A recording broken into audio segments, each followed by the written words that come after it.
안녕하십니까, 래피드입니다. 6월 16일 두산중공업 보도록 하겠습니다. 먼저 증시부터 보겠습니다. 코스피 코스닥 오늘 둘 다 상승했습니다. 코스피는 20포인트나 오르면서 3278로 신고가를 또 갱신을 했습니다. 지금 0.6%가 상승했고요.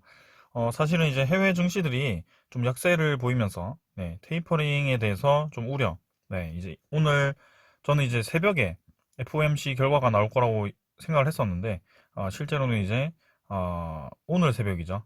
내일로 넘어가는 그 새벽에 FOMC 결과가 나온다고 합니다. 그래서 하루 더 이렇게 좀 전체적인 증시가 좋지 않게 흘러갔고요. 특히 이제 니케이 상해가 이렇게 하락을 했지만 우리나라 증시는 오히려 외국인 투자자가 매수를 하면서 코스피를 끌어올리는 모습이었습니다. 그래서 이제는 고점 돌파를 한 것 같고요. 지금 꼬리 달면서 떨어졌던 그 지점까지도 돌파를 한 것 같습니다. 저는 분명히 코스피에 대해서 상승을 생각을 좀 하고 있고요. FOMC에 대해서 좀 관망을 하면서 전체적인 증시 흐름이 좋지는 않습니다만 결국에는 FOMC에서 바로 이제 테이퍼링을 하겠다, 긴축을 뭐 다음 달에 하겠다 이런 식으로 얘기를 할 것이 아니고 지금까지의 상황은 아주 안정적이고 그다음에 물가 상승률에 대해서도 어느 정도 우려감이 떨어졌기 때문에 급하게 이 테이퍼링을 진행할 가능성은 아주 극히 낮다고 생각을 하고 있습니다. 그래서 이전에는 인플레이션 우려에 대해서 이 테이퍼링 얘기가 계속 나왔었는데요. 지금은 그 우려가 조금 떨어지기도 했고 그다음에 이 코로나19에 대해서 아직까지는 좀 불확실한 모습들이 많기 때문에 섣불리 이 금리 인상을 하기는 어려울 거라고 생각합니다.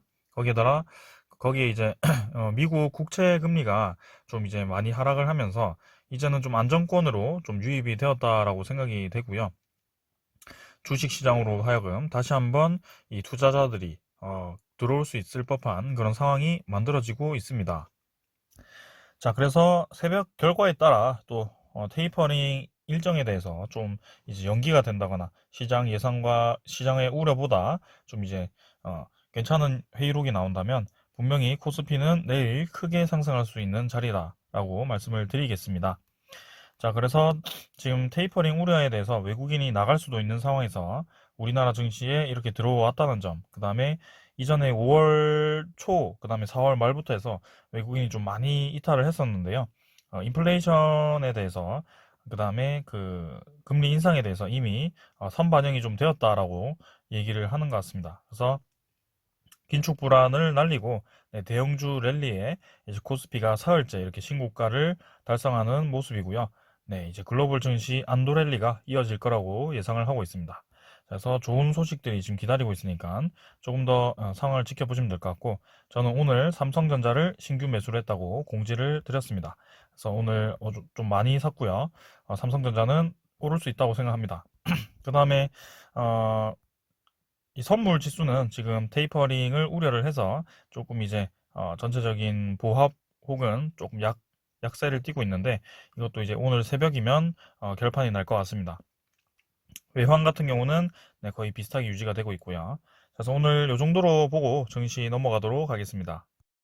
자, 그러면 두산중공업 보겠습니다. 850원 상승해서 3.6% 24,450원으로 마무리를 했습니다. 자, 오늘 갑자기 거래량이 붙으면서 상승이 또 나왔고요. 거기에 대해서는 이유가 있었습니다. 그 이유에 대해서는 좀 이따가 설명을 드리는 것으로 하고요. 시간 외 가격은 뭐 크게 상승하진 않았고 24,500원으로 마무리를 했습니다.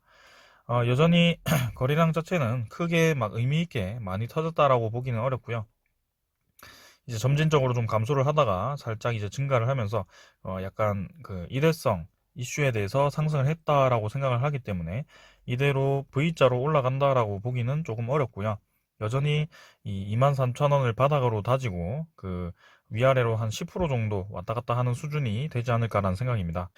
자, 그래서 두산중공업은 이 거의 2배가량의, 2.5배가량의 급등에 대한 그 소화 물량을 거치고 있다라고 보시면 될 것 같고, 21선이 이제 열심히 올라오고 있는 상황에서 이 정도 라인에서 계속 박스권을 형성을 하면서 주가를 횡보시킬 가능성이 상당히 크다라고 생각을 하고 있고요. 자, 그 다음에는 7월 21일에 나올 수 있는 그 신주 물량에 대해서는 분명히 이제 부담스럽게 작용을 할 것입니다. 그래서 공격적으로 이제 올리기보다는 어느 정도 횡보를 진행을 하면서 쉬어가는 타이밍, 그 다음에 이 6,600만 주에 대해서 어떻게 이제 주가가 반응을 할지. 이전에는 유상증자 신주가 발행되었을 때 좀 조정을 오랫동안 받는 모습이었는데, 지금 확실히 유상증자 그때보다는 두산중공업 기업 자체에 좀 확실한 이 소스들이 많이 생겼고요. 적자에서 흑자로 전환을 성공했기 때문에, 그다음에 두산인프라코아가 매각이 완료되었을 때 완전하게 그 3조 자구안을 완성을 시키고 새로운 출발을 할 수 있는 그 모든 기반을 마련했다고 볼 수 있기 때문에, 어떤 그런 어, 재무에 대한 불확실성 해소로 상승할 수 있는 가능성도 좀 있습니다. 하지만 6,600만 주에 대한 그 신주는 분명히 부담스럽고요.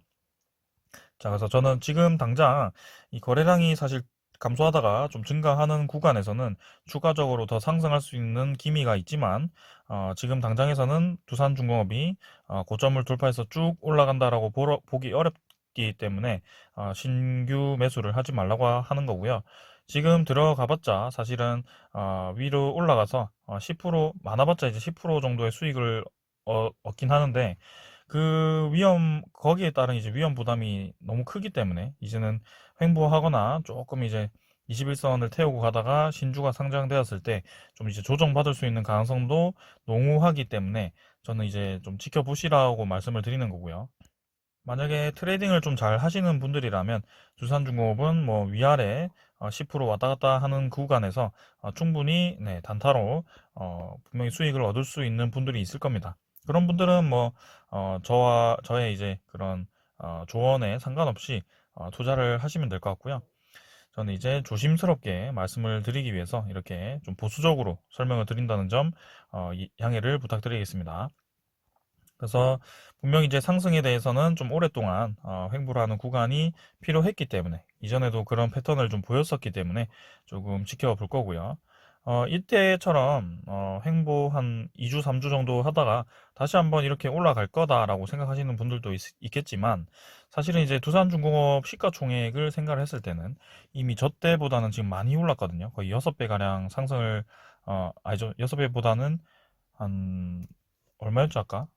여기가 네, 8,000원 정도니까 3배 정도가 상승을 했습니다. 거기다가 신주 상장을 앞두고 있기 때문에 조금은 이제 밸류에이션 부담이 될 수 있다. 그래서 두산중공업은 월봉상으로 좀 이제 횡보하는 구간을 가지고 그 후에 올라갈 가능성이 크다라고 계속 말씀을 드리고 있습니다. 자, 그래서 시간을 두고 저희는 천천히 기회를 기다리면 될 것 같고요. 기관이나 외국인이 이렇게 뭐 크게 들어오고 나가고 하는 물량이 보이고 있지는 않습니다. 그래서 이제 금융투자는 조금 매도를 했고요.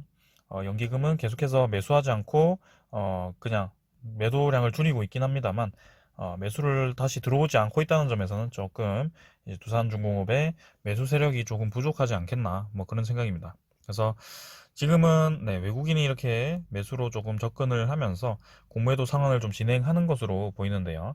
자, 공매도 상환은 이제 시작되었기 때문에 계속 이제 시작되었다고 해서 바로 주가가 올라가기보다는 어느 정도 횡보 구간에서 공매도 상환을 계속 진행할 가능성이 크다.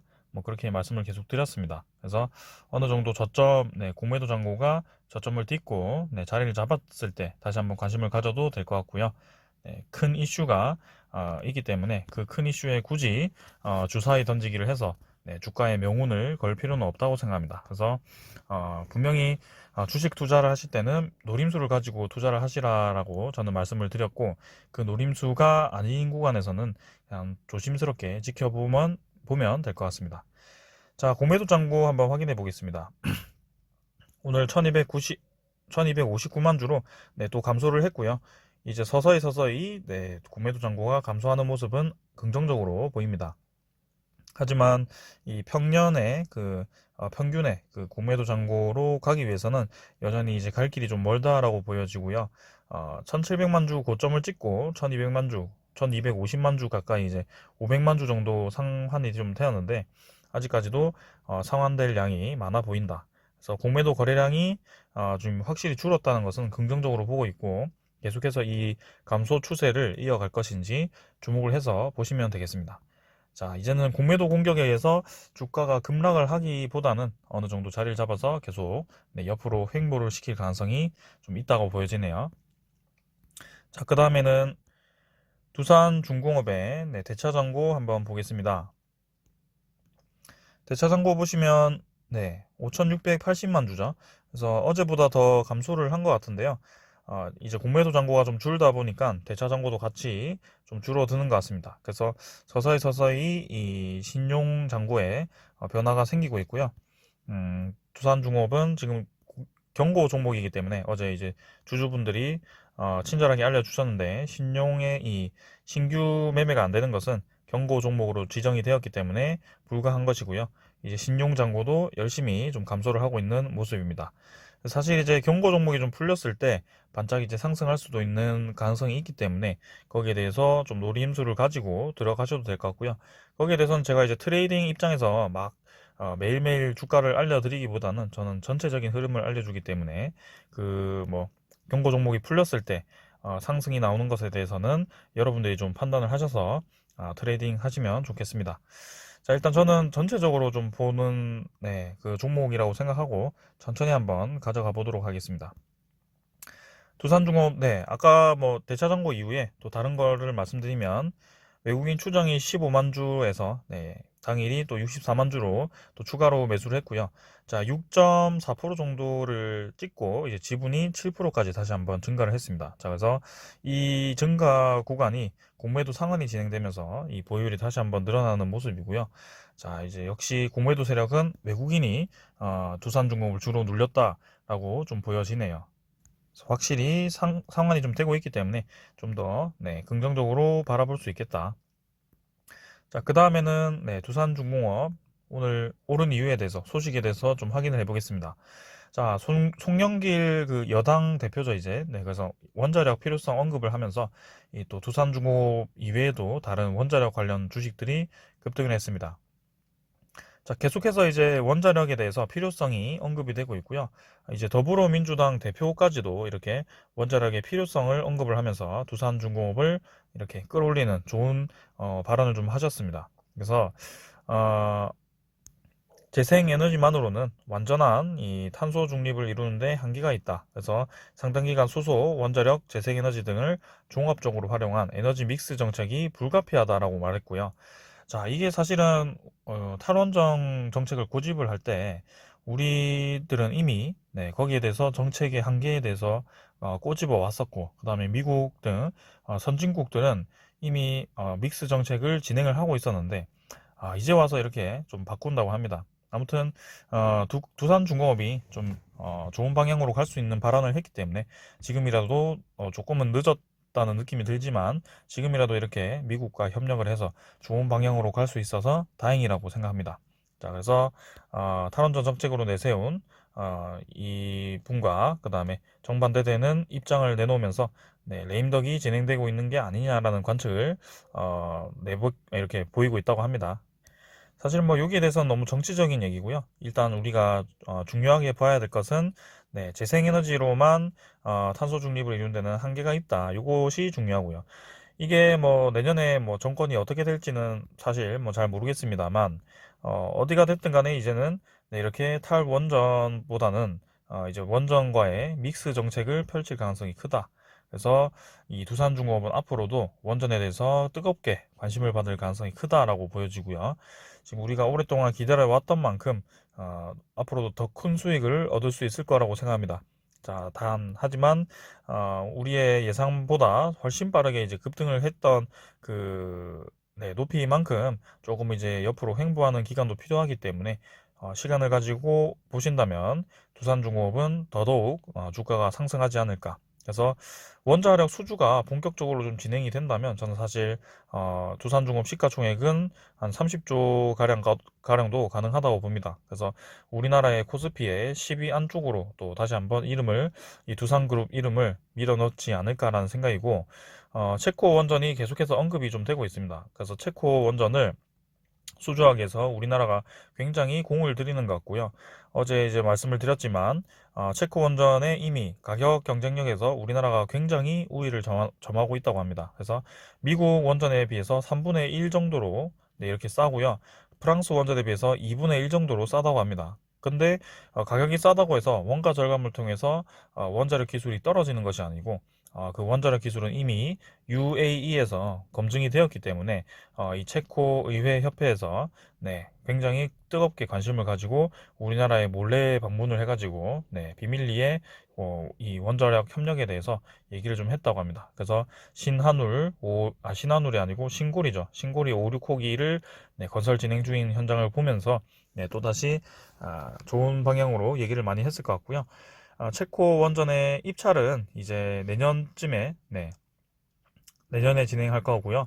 2022년에는 네, 확실히 최종 입찰자 선정까지 한다고 하니까 네, 올해 빠르면 이제 올해 말부터 11월 이후부터 입찰이 진행될 것으로 보입니다. 그때 이제 두산중공업이 본격적으로 좀 주가가 다시 한번 움직이지 않을까. 그래서 사실은 이제 7월 쪽에 그 신주 물량 이후에는 8, 9 뭐 그 정도는 몇 달 정도는 좀 재미없게 흘러갈 가능성도 있습니다. 하지만 자, 올 하반기가 저는 굉장히 기대가 되거든요. 내년부터 해서 이 원자력 하나만으로도 이렇게 뜨겁게 움직였는데 자, 이제 가스터빈과 그다음에 수소 액화 플랜트죠. 네, 그런 수소 관련 에너지들, 그다음에 그 풍력 에너지, 해상 풍력 에너지, 뭐 이런 여러 가지 사업들이 지금 두산중공업이 준비가 되어 있습니다. 그래서 내년에는 확실히 네, 시가총액이 올라갈 것이다. 그리고 실적도 같이 올라갈 것이다. 그래서 한번 기대를 하고 기다려 보도록 하겠습니다. 자, 오늘은 이 정도로 보고 마치겠고요. 두산중공업 지금 차근차근 잘 진행이 되고 있으니까 그런 사항에 대해서 여러분들께 계속 알려드리고요.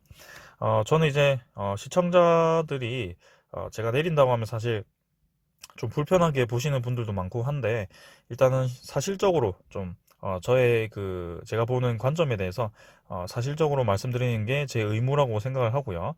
이게 뭐 계속 좋게 말씀을 드리면 당연히 시청자도 늘어나고 네, 좀 좋게 되지만 결국에는 거기에 대해서 제가 그렇게 거짓 네, 발언을 해버리면 안 되니까요. 그래서 전 최대한 조심스럽게 얘기를 드릴 거고, 이미 그전에도 한번 크게 경험을 했기 때문에요.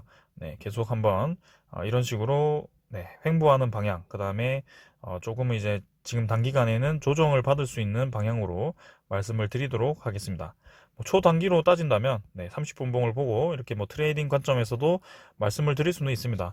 이제 뭐 이렇게 30분 봉 네, 의문선을 돌파를 해서 조금 더 상승할 수 있는 방향이 보이긴 합니다만 그래도 네, 크게 올라가지는 못할 거다. 지금 크게 폭발적으로 올라가지 못할 거라고 생각하고요.